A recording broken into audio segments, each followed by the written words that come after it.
Hello বন্ধুরা, শাশুড়ি মার রান্নাঘরে তোমাদেরকে অনেক অনেক স্বাগত। দেখো আজকে আমি একটা রেসিপি নিয়ে চলে এসেছি, বানাবো চিংড়ি মাছের পোস্ত। তার জন্য আমি দেখো চিংড়ি মাছটা নুন হলুদ মেখে রেখে দিয়েছি। এখানে আমি কড়া বসিয়ে দিয়েছি, কড়াতে আমি দিয়ে দেবো তেল। আর আমি যেহেতু পোস্ত বানাবো এখানে আমি সরষের তেল ব্যবহার করব।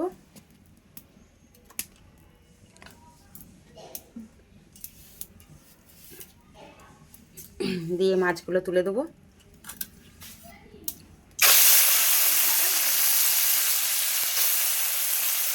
দিয়ে মাছগুলো ভেজে নিয়ে আবার তোমার দিকে শেয়ার করবো। দেখো মাছটা ভাজা হয়ে গেছে, ঢেলে নেবো। দেখো বন্ধুরা, এবার আমি তেলেতে দিয়ে দিয়েছি কালা জিরে। কালা জিরেটার সাথে দিয়ে দেবো কাঁচা লঙ্কা কুচি।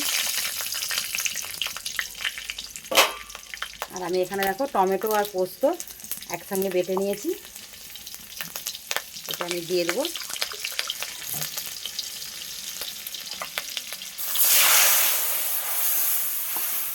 দিয়ে এবার আমি শুধু এতে হলুদ আর নুন দিয়ে দেবো, শুধু হলুদ গুঁড়ো দিয়ে দেবো।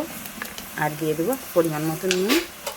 দিয়ে মশলাটা একটু নাড়াচাড়া করে নেবো ভালো করে। দিয়ে মাছটা দেবো, যেহেতু টমেটো বাটা আছে একটু নেড়ে নেবো ভালো করে তেলের সাথে।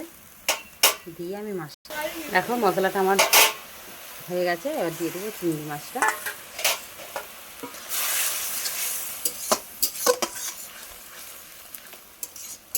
চিংড়ি মাছটা একটু ফুটে গেলে নামিয়ে নিয়ে তোমাদেরকে শেয়ার করছি।